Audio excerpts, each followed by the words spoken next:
Senhoras e senhores, sejam bem-vindos ao segundo episódio do Nerd na Estrada, uma série de viagens do Não Sou Nerd. E se você ainda não viu o primeiro episódio, depois que assistir esse aqui, vai lá e assiste. Não precisa necessariamente assistir na ordem, então depois desse aqui você vai lá e assiste o primeiro episódio, que é o primeiro episódio falando um pouquinho sobre Belo Horizonte. E neste episódio aqui vamos dar um rolezão muito maneiro por Black Gold, vulgo Ouro Preto, a primeira capital mineira e uma cidade simplesmente fenomenal, uma cidade espetacular que eu gostei muito de ter conhecido.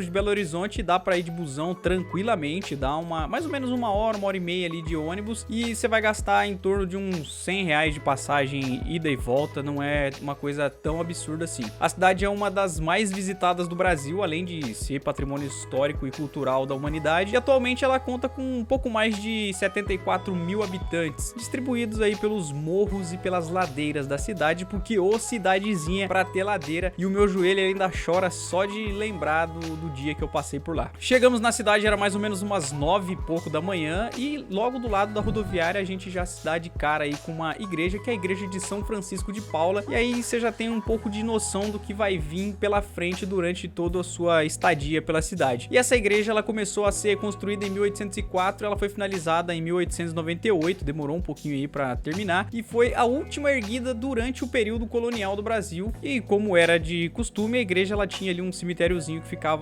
do lado dela ali, ficava meio no fundo, então os fiéis eram enterrados ali. Tinha 15 minutos que eu tava na cidade e eu já tava completamente impressionado, eu já tava maluco, eu tinha visto uma igreja e nada mais do que isso, e eu já tava fazendo chamada de vídeo pra minha irmã pra mostrar o lugar, eu tava turista completamente bobo, né? A igreja ela fica bem no alto da cidade, talvez seja uma das igrejas mais altas, mas eu não posso afirmar isso aí com certeza, não consegui ver isso em lugar nenhum, e lá de cima a gente consegue ter uma visão da cidade e é uma parada absurda, cara. Ver Ouro Preto lá de cima é muito maneiro, porque é uma cidade que ela tá basicamente fincada no morro, com muita floresta em volta e é muito maneiro, é muito bonito. Absurdo também é essas ladeiras, principalmente essa ladeira em específico. Tal qual Belo Horizonte, aqui em Ouro Preto o pessoal gosta pouco de ladeira também, né? Não que gosta, né? O pessoal tem que usar o que tem, porque só tem morro. A primeira de muitas que a gente teria pela frente, mas quando é pra descer é uma delícia, né? O duro é quando você precisa subir essa ladeira. Pô, aqui se o turista ele tem o mínimo dos problemas de joelho, ele não vem, né? Porque... Caramba, olha isso.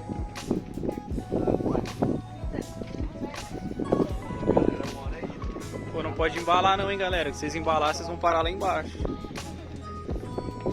Eram 9 alguma coisa da manhã e ninguém tinha comido nada ainda, então a primeira missão do dia era encontrar um lugar para poder tomar um café da manhã decente. E o lugar escolhido foi a Padaria Andrade, onde você come com essa vista nada legal da cidade, né? E onde os pardais também são muito bem-vindos para desfrutar do pão de queijo mineiro. Finalmente experimentando pão de queijo mineiro, com suco de laranja no copo americano evoluído deles, porque o copo americano deles aqui é maior. Com essa pequena vista mais ou menos aqui. Alegria, nunca fui triste, se fui não lembro. Meu, então, tanto em Ouro Preto quanto em Belo Horizonte, eles têm esse copo americano evoluído, uma versão aí adulta desse copo americano. Ele é um pouco maior que o convencional, ele é meio grandinho assim, e eu nunca tinha visto em outro lugar, na verdade eu nunca nem tinha visto esse copo na vida, e por lá eles não chamam de copo americano, lá eles chamam de copo Lagoinha. Eu achei legal esse copo aqui, ele é mais fartura, né, mas enche meu copo aí que eu tô com sede. E nesse papo de copo, eu não bebo álcool, né? Eu não bebo nada que tenha álcool, mas em contrapartida, eu sou um grande fã de refrigerante. Sempre que eu vou pra algum lugar diferente, eu gosto de experimentar o refrigerante local, né? Geralmente, cidades pequenas, mais no interior, tem ali alguns refrigerantes típicos. E lá na Padaria Andrade eu achei o Guarapã, que é um refrigerante distribuído pela Coca-Cola, mas eu só achei lá. E aí eu tinha que fazer um review, né? Eu precisava desse refrigerante, eu precisava beber esse refrigerante pra saber como que era. Mas o meu review, ele não deu muito certo, não. Ó, encontrei aqui em Black Gold, também conhecido como Ouro Preto, o Guaranapã, que é o sabor mineiro, não é o sabor brasileiro. E a gente vai ao review do refrigerante que tem 5,30% de fruta. Refrigerante de maçã, sabor tutti-frutti. É de maçã e tem sabor de outra coisa. Suco do Chaves. Não dá pra ver. Ah, a cor é cor de Guaraná. Não sei se vai pegar, mas... Aê, boa. Não, não é cor de Guaraná, parece cor de Coca. É.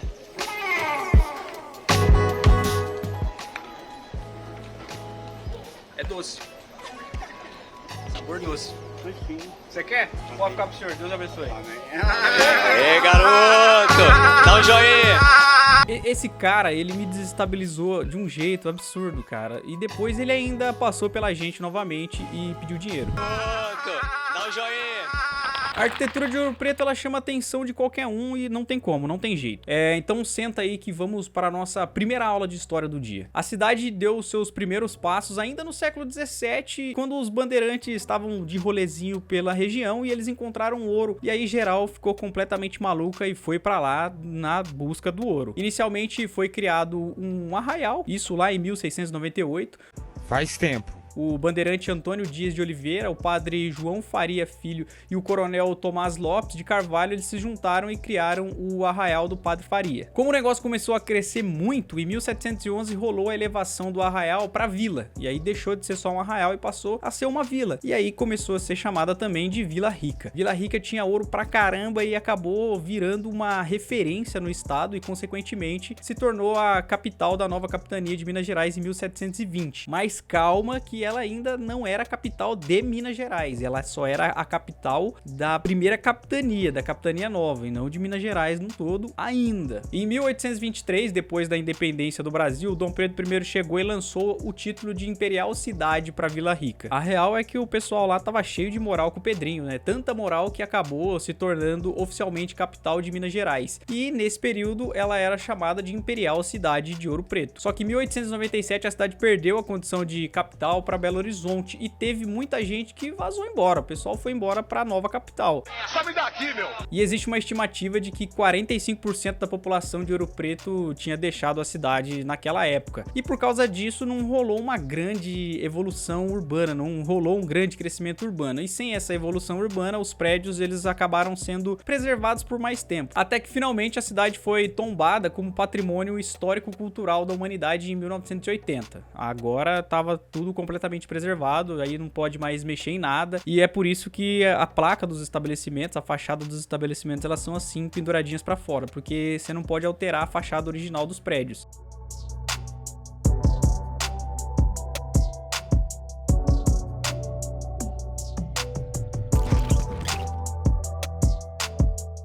Depois de comidos e dessa aula de história, subimos a nossa primeira ladeira, né? Seguimos a rua Conde de Bobodela em direção à famosa Praça Tiradentes, que estava completamente lotada também, porque era 7 de setembro e, pô, um dia propício para se estar em Ouro Preto é um 7 de setembro. Tava rolando desfile, a galera tava tocando os tambor lá. O pessoal ficou quase o dia todo lá no sol, apesar de no começo do dia não tá sol, mas tava quente pra caramba e a galera tava lá tocando as fanfarras e alegria o dia todo. O local onde fica a Praça Tiradentes era conhecido como Morro de Santa Quitéria durante o século XVIII e XIX. Em 1884, com a inauguração do monumento de homenagem de Tiradentes, que a praça passou a ser chamada de Praça Tiradentes. E o monumento, ele tá exatamente aonde a cabeça do Tiradentes foi exibida depois dele ter sido esquartejado. Fatiaram o cara em várias partes e pegaram essas partes e distribuíram em vários locais, e a cabeça dele acabou sendo fincada na praça, e depois alguém foi lá, roubou a cabeça dele, e ninguém sabe onde essa cabeça foi parar, e isso é um mistério até hoje, né? O brasileiro fazendo brasileirices desde sempre. E hoje a praça, ela abriga dois importantes prédios para a história de Ouro Preto e de Minas Gerais e do Brasil, né? Que é o Museu da Inconfidência e o Museu de Ciência e Técnica. O Museu da Inconfidência, ele é dedicado à preservação da memória da Inconfidência Mineira e é a casa de obras de Manuel da Costa Ataíde e também obras do Aleijadinho, que fez muita coisa lá em Ouro Preto. O museu, ele mostra um pouco do que foi o ciclo do ouro e do diamante no final do século XVIII, ou durante o século XVIII, mas infelizmente eu não tenho muitas imagens para mostrar, na verdade eu não tenho imagem nenhuma para mostrar da parte interna, porque eles proíbem a gente de fazer imagens lá dentro, a gente não pode gravar nada enquanto estiver lá dentro do Museu da Inconfidência. O prédio era a casa da Câmara e Cadeia de Ouro Preto durante muito tempo e é um dos mais importantes remanescentes da arquitetura colonial do barroco brasileiro. Foi projetado por José Fernandes Pinto Apoim na década de 1780. Descendo um pouquinho pela rua Cláudio Manuel, chegamos na Feira de Artesanato de de Ouro Preto, ou a feirinha de Pedra Sabão, como é conhecida pelos populares. Aqui é o lugar onde a turistada vai para poder gastar dinheiro e comprar lembrancinhas. O forte da feira são as artes feitas em Pedra Sabão, e a região ela é rica em Pedra Sabão, mesma pedra que o Aleijadinho usava para construir as estátuas nas igrejas, os adornos e todas as decorações que ele faziam eram feitas com Pedra Sabão. E a pedra é extremamente importante para a economia da cidade. Tem pessoas aí que vivem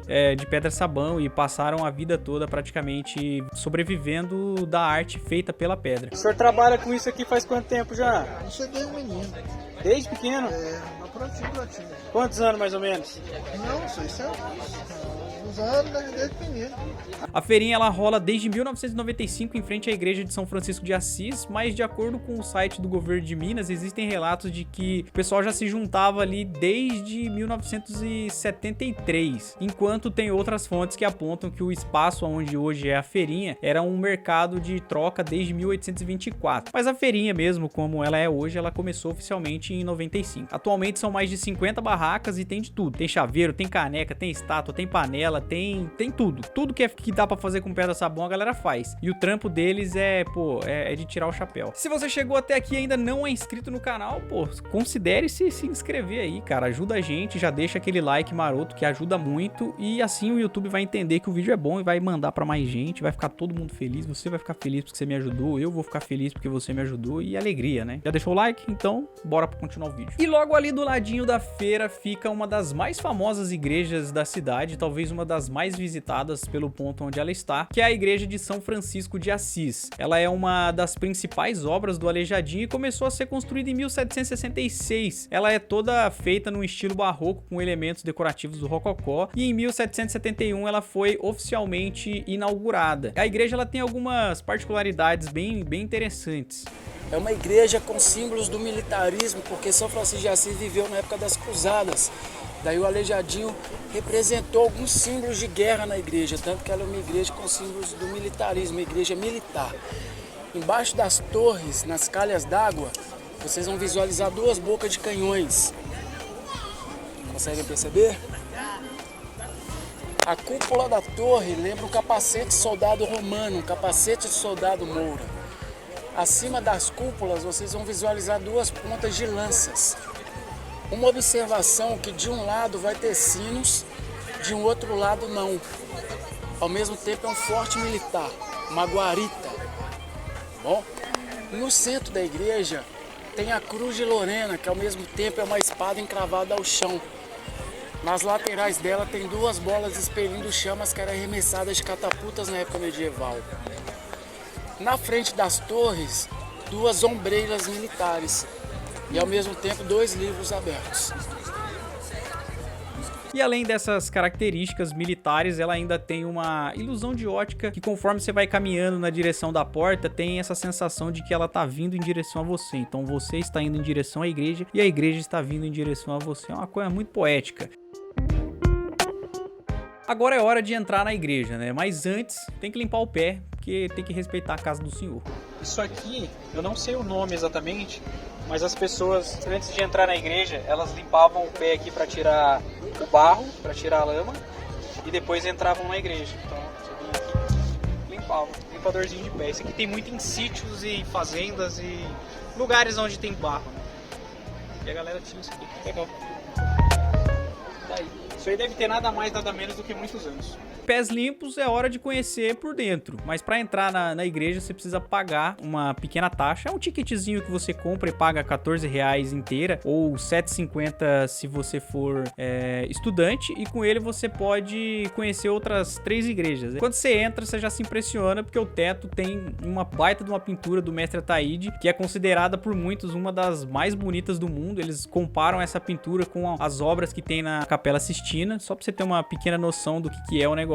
E o mestre Ataíde, ele era um cara extremamente crítico e ele fazia o que bem entendia, ele pintava o que ele queria, e foi assim que ele meteu-lhe logo foi uma santa mulata no teto da igreja, numa época em que as coisas eram completamente malucas, né? Isso era completamente fora dos padrões. Se hoje em dia tem gente que já fica pistola quando você fala que Jesus era negro, imagina no século 18 e 19, né? Pintar uma santa negra, anjos mulatos e umas paradas mais fora da casinha, assim, dentro de uma igreja, era quase uma uma heresia. Mas a igreja, ela é rica em detalhes, e as pinturas controversas do Ataíde e as esculturas do Aleijadinhos unidas são uma parada maluca. É bonito demais, cara. E pensar que a galera fazia isso aí no tempo que não tinha nem nada, né? Fazia na unha praticamente. Vale destacar que esse púlpito foi todo esculpido em pedra-sabão pelo Aleijadinho. O cara sabia pouco, né? Graças a Deus o cara manjava pouco. E outra coisa interessante também é que as pessoas que financiaram a construção da igreja, eles foram enterrados depois dentro da igreja. Então no chão é possível a gente ver algumas portas com números, que foi aonde o pessoal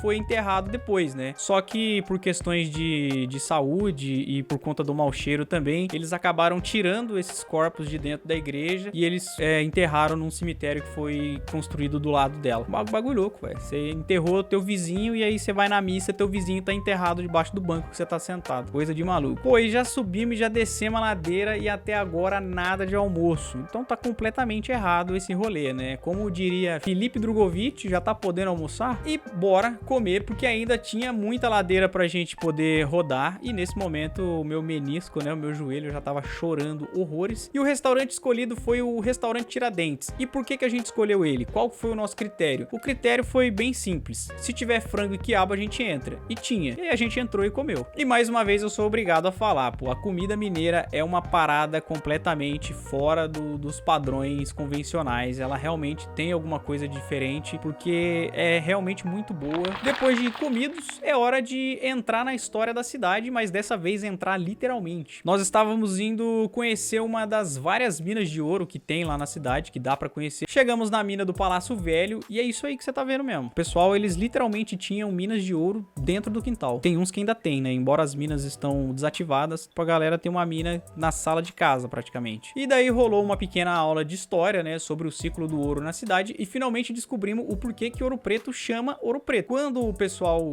chegou e tava escavando, boa parte desse ouro, eles vinham recoberto com uma camada de óxido de ferro. Então era literalmente uma pedra preta que depois que você limpava ela ficava só o ouro. Então, por isso, Ouro Preto. Mas vamos ao que interessa, né? Depois dessa aula de história, dessa segunda aula de história, a gente colocou o nosso capacete de Bob o Construtor e fomos pra dentro da mina, porque era isso que a gente queria. E essa mina é uma das mais tranquilas. Existem algumas minas que você pode visitar, que você entra nela em pé e você sai rastejando pelos túneis e você consegue ter a dimensão de como que o negócio era completamente absurdo. Por túneis como estes aqui passaram centenas de milhares de escravos. A grande maioria das escavações elas foram feitas por africanos escravizados. O ciclo do ouro rolou em meados do século XVIII até o final dele e, pô, o trabalho que foi feito aqui é absurdo, completamente absurdo. Esses buracos aqui da imagem, eles não existiam, tipo, foi escavado. Isso no século XVIII. Então é desse tipo de ferramenta que a gente tá falando. O ouro foi tão forte na região que estima-se que cerca de 600 mil pessoas vieram de Portugal pro Brasil pra tentar a sorte aqui. Pô, era gente pra caramba. Mas falando um pouco mais dessa mina aqui em específico, a engenharia primitiva que o pessoal usava aqui era muito eficaz pra época.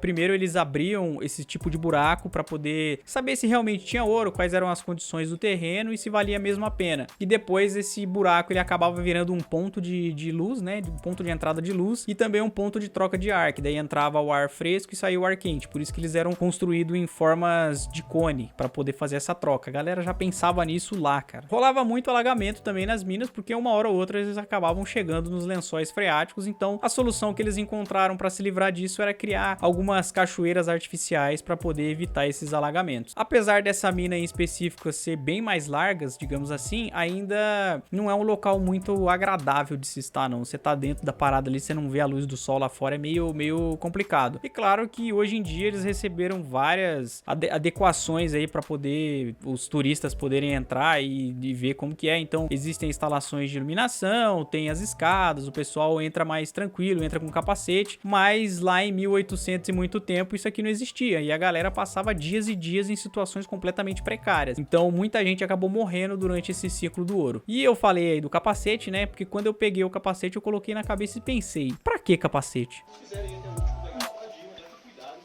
Ai. Entendi o cuidado, entendi. Pra isso, né? Essa foi apenas uma das inúmeras vezes em que eu bati a cabeça no teto da mina, porque você não tem noção nenhuma de onde você tá andando. Depois da mina, nós passamos pela casa onde o Aleijadinho viveu, mas infelizmente não tem imagens também, porque o pessoal não deixa filmar lá dentro. A única imagem que tem é desse pedaço de parede de pau a pique, né? Todas as casas, pelo menos essa casa aqui, ela era toda construída de pau a pique, e nesse pedaço eles deixaram aí descoberto pra gente poder ter uma noção de como que é, porque muita gente não sabe o que é pau a pique, mas pau a pique é isso aí que vocês estão vendo. E do lado de fora da casa, bem do ladinho da casa onde o Aleijadinho viveu, tem a igreja matriz de Nossa Senhora da Conceição, a igreja que começou a ser construída em 1727 por Manuel Francisco Lisboa, que é nada mais nada menos do que o pai do Aleijadinho. E a matriz, ela tem 8 altares laterais com toda uma decoração rococó aí, diretamente com influência direta dos portugueses, e no altar principal eles meteram foi logo uma construção ali de uma santa em tamanho real, pegaram pedra sabão e construíram uma santa em tamanho real. Além disso, a igreja também abriga o túmulo de Aleijadinho. O mestre artesão, ele foi sepultado dentro da igreja e do lado de uma imagem de Nossa Senhora de Boa Morte em 1814. Então o cara morava ali, morreu e foi pro lado, só pulou o muro e tava lá de boa. Já estávamos no fim do dia, mas como pagão para poder entrar em 3 igrejas e ainda faltava uma, né, tinha que fazer valer meu 7,50, então a gente correu para a última igreja de Nossa Senhora das Mercês e Perdões, que ela foi edificada em 1742 e era uma capela simples até então, só que em 1775 pediram pro Aleijadinho fazer uma pequena mudança, e aí ele iniciou as obras da nova Capela Mor, mas apesar da reforma, ela ainda é uma igreja mais simples, tanto na parte externa quanto na parte interna, se comparada com as outras. E o pessoal tava comentando que as igrejas mais acima, que estão mais acima nos morros, nos lugares mais altos, elas eram mais bonitas, mais bem decoradas, com mais adornos, porque elas eram frequentadas pela nata da cidade. A galera mais rica ia para as igrejas que ficavam mais altas. E conforme você vai descendo a ladeira, as igrejas elas vão ficando mais simples, e ao mesmo tempo essas igrejas elas recebiam as pessoas mais pobres. Então a nata ficava na igreja mais acima e o pessoal mais pobre nas igrejas mais abaixo. Eu não encontrei nada falando sobre isso, mas foi o que o pessoal tava comentando lá, então eu não sei se isso é exatamente uma verdade, mas eu não duvido que seja, não. Faltou aí muita coisa pra gente ver lá em Ouro Preto, não deu tempo pra ver tudo, não tem como mostrar tudo, não tem como ver tudo em um dia. São 14 igrejas,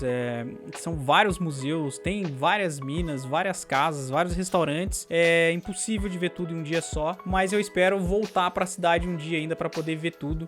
Tem uma das igrejas lá que tem quase meia tonelada de ouro e infelizmente eu não pude visitar essa igreja, mas dizem que é uma igreja absurda, é a segunda igreja com mais ouro no Brasil, só perde pra uma que fica na Bahia. Então, quem sabe outra hora a gente não volta aí pra Ouro Preto pra conhecer, né? Esperar meu joelho descansar dessa sobe e desce ladeira. Mas valeu aí, valeu todo mundo por assistir o vídeo até aqui. Já se inscreve aí no canal porque teremos o terceiro e último episódio, que vai ser um rolê aí pelo Mercado Municipal de Belo Horizonte, que é completamente maluco lá. Lá é uma doideira absoluta. O pessoal vende lá no Mercadão Municipal de Belo Horizonte desde queijo até pomba. É pomba. É a pomba que ninguém quer, a galera vende pomba lá. Então já se inscreve aí pra você não perder o próximo vídeo e compartilha isso aí com todo mundo. Valeu e um abraço. Garoto, dá um joinha.